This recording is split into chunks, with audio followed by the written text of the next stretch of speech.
हुए ॿार मुंहिंजो क़ाबिल एतिराम साईं सतमू सचो साहिबु, मुंहिंजे ज़िले जा दहलगंज जा उहिदेदार साहिबान, उस्ताद साहिबान, अस्सलाम वालेकुम। ऐं सिंध जे उस्तादनि जो ख़ैर ख़्वाह टिटियल तंज़ीम जो रोहे रवां साईं शफ़ी सचो साहिब जिन जो असां वटि तशरीफ़ खणी अचनि हिकु मक़सदु रखे थो। उहो मक़सदु इहो आहे त असां प्राइमरी उस्तादनि जो जेको इस्तेहसाल हो उन खे बचाइणो आहे।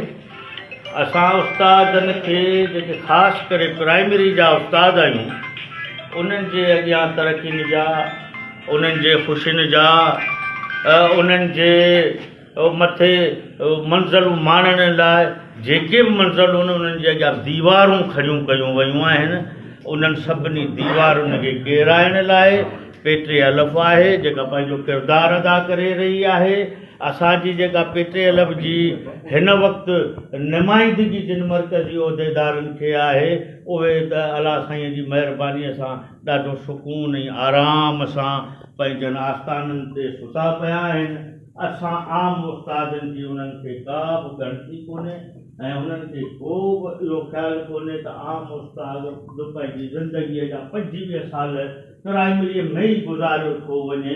जॾहिं त पटे वारो भर्ती थो थिए त उहो 5 सालनि 10 सालनि खां पोइ क्लार्क थियो वञे, सीनियर क्लार्क थियो वञे, असिस्टेंट थियो वञे, वञो सुपरिटेंडेंट बि थिए, गज़ेटेड थियो वञे, पर प्राइमरी जो उस्ताद वीचारो प्राइमरी में ई थो रहे। इहा बि तंज़ीम पेटे अलफ़ जी महिरबानी आहे जो अॼु 16 में असीं आहियूं, न त इहो साॻियो उस्ताद 7 में खपी वेंदो हो। वधि में वधि गवर्नमेंट महिरबानी जो थी पए त सिलेक्शन ग्रेड 10 उन में खपी वेंदो, 10 खां अॻियां तसवुर ई कोन हो। मूव ओवर जो कॉन्सेप्ट हो, सो बि गवर्नमेंट ख़तमु करे छॾियो।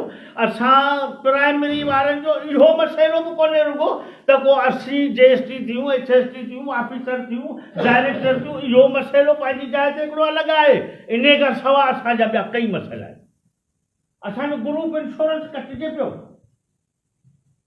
हर महीने बाक़ाइदगी सां पघार मां कटिजे पियो, असांखे कोन थो मिले।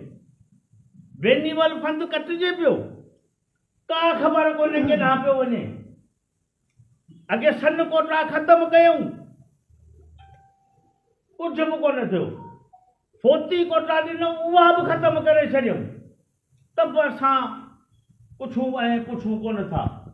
ही मसइला जेके आहिनि से सिर्फ़ु शफ़ी सचे जा कोन्हनि, असद मेमण जा कोन्हनि, बशीर जा कोन्हनि, इहा अवां सभिनी जा आम उस्ताद जा मसइला आहिनि। फोती कोटा हुजे, सन कोटा हुजे या स्ट्रक्चर जेके तव्हीं पिया चओ न, इहो तव्हांखे ख़बर आहे त इहो 16 ग्रेड में अचण ताईं उस्तादनि केतिरियूं लठियूं बर्दाश्त कयूं आहिनि, केतिरा इहे वाटर कैनन जा किना पाणी बर्दाश्त कया आहिनि, केतिरा शेल मां उस्ताद जे ट्रकुनि में मथनि में लॻाइण जे लाइ ज़ख़्मी थी पिया, केतिरा उस्ताद उहो बकरियुनि वांगुरु जेलनि में मारिया विया। उन खां पोइ इहो टाइम स्केल जेको असांखे मिलियो ऐं उहो बि हाणे नए सिस्टम तहत उहो फ़िलहालु सॼा सिस्टम ख़तमु।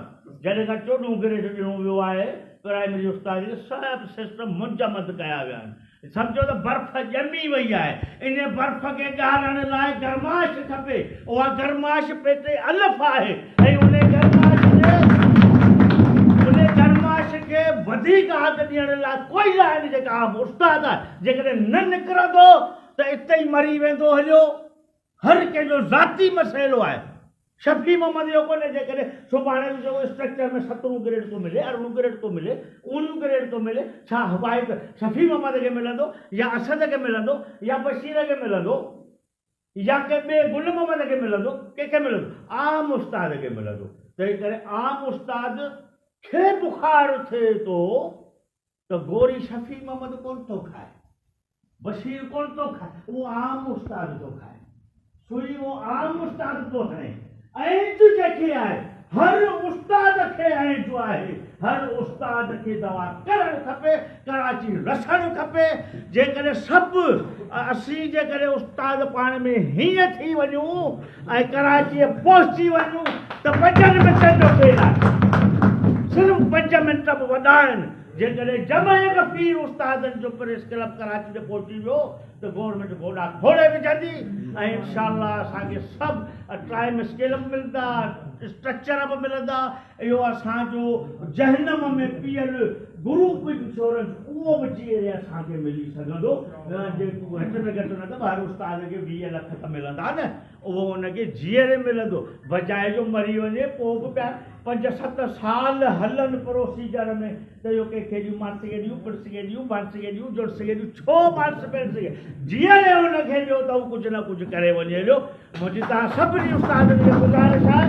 त सभु पंहिंजो मसइलो सम्झी पंहिंजो अहज सम्झी कराची पहुचो थोरो न को 26-27 ते करियो न को ॿिए कंहिं ते करियो इहो थोरो तव्हांजो पंहिंजे पाण ते आहे छो त फ्यूचर तव्हांजो ठहंदो असीं त सुभाणे न त अॼु न त सुभाणे मरण वारा आहियूं असांखे स्ट्रक्चर जी ज़रूरत आहे बि कान आहे त तव्हांखे आहे जेके नौजवान आया आहियो मूंखे उमेदु आहे तव्हांखे ॻाल्हि सम्झ में आई हूंदी ऐं तव्हांजी वॾी महिरबानी ऐं शफ़ी सचो साहिब जिन जो तहे दिलि सां शुक्रगुज़ार आहियां जे असांखे मान बख़्शियो ऐं असां वटि हली आया तव्हां सभिनी दोस्तनि जी महिरबानी लक्ष्मी साईं जे हिकिड़े फैसले सां पंहिंजी पुॼारी कंदुसि त तीअ थधीअ काहे कान्हे वेल वेहण जी त तीअ थधीअ काहे कान्हे वेल वेहण जी मथां खे ऊंधाए पेर न लही पई जो अस्सलाम वालेकुम वरहमतुल्लाह